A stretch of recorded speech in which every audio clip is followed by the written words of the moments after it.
Blue Lock is peak sports anime. Now, sports anime is a general popular of anime, and there have been many good sports anime, with some being Kuroko no Basket and Haikyuu, and Blue Lock just happens to be one of them. But before that, what's up guys, Storm back here with another video, and if you're liking the content you see, be sure to subscribe, like, and comment. I mean, they're all free, so why not? If you want some dope channel merch, the link to that will be down in the description below. And also, if you want to see more of me, that'll also be down in the description below. But with all that out of the way, why don't we just dive right on in. Now, Blue Lock focuses on soccer, and it follows the story of Isagi Yoichi, a soccer player who loses a match because he passed when he could have made the shot himself. This sticks with him, but after the loss, he's invited to Blue Lock, which is a facility that was created for the purpose of creating the best strikers in the world. There are many other players, and what Isagi learns is that what you need to be the best striker is ego. That's when he realizes that it's all about you, and he learned that firsthand when he lost. That's when Isagi decides to step forward to undergo Blue Lock in order to become the best striker in the world. While there, he meets other like-minded players who have their own versions of soccer they play, and they all want to become the best in the world. Throughout the story, Isagi evolves and becomes a better player, and the way that is shown is definitely over the top, but that's what makes Blue Lock so good. It's not meant to be realistic. It's meant to be over the top and dramatic and keep you engaged. Obviously, that's not going to be for everyone. Some anime fans just prefer more realistic sports anime, and there's nothing wrong with that, but Blue Lock is not that. It's meant to show the goofy, out of this world, and just crazy version of soccer that everyone wants to see, and that's what the anime gives you. It does so by utilizing its characters and making them grow and evolve when they're playing during a match. And this happens constantly. They get better, but then they have an obstacle or even a loss that they have to overcome, and that pushes them forward into new heights they didn't even think were possible. All for the idea of ego, which is that you should only play for yourself and make yourself better. Playing for the idea of a team is what drags you down, and in order to move forward, you have to play for yourself if you want to be the best in the world.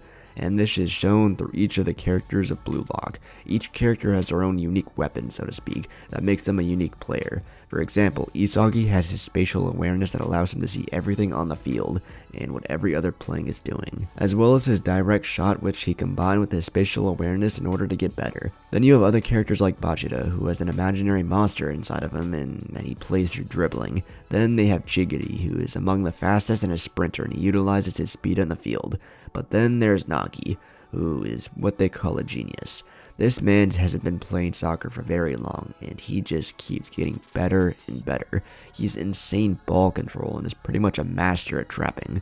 All of the characters of Blue Lock have their own unique styles of playing, like I said before, but as the series goes on and the more they play and the more they lose or struggle, they evolve, and through that evolution is where Blue Lock just exceeds. The over-the-top dramatic moments are shown through this evolution, and obviously at some points they can get wacky as hell, but most of the time it's just fun to watch. Of course, none of the crazy effects that are being shown are actually happening, but it's just for the enjoyment of the viewer. Now, like I said earlier, some people don't like that, and that's fine, but that's just what Blue Lock is all about. Now, the series does have its ups and downs, and it's at its best when the characters are in a match playing against each other and evolving in the process. But it's probably at its lowest when the characters aren't doing anything except just chilling and talking. It's like you didn't really come to see that, you pretty much just want to watch it for the peak sports moments. But going back to the evolving to get better aspect of Blue Lock, there's more to it.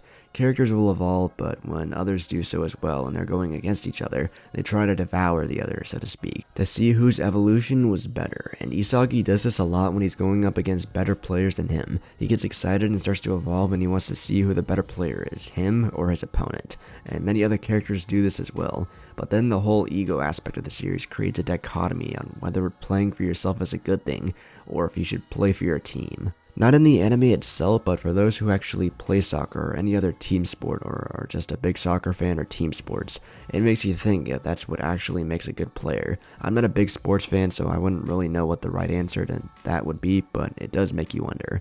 Overall though, Blue Lock, it's just really fucking fun to watch, just to see the other characters playing against each other and evolving and devouring each other in the process, which then leads to the over-the-top moments that just make this series hype in general. But with that, I hope you guys enjoyed the video. If you did, be sure to leave a like, comment, and subscribe, and I will catch you all in the next one. Peace.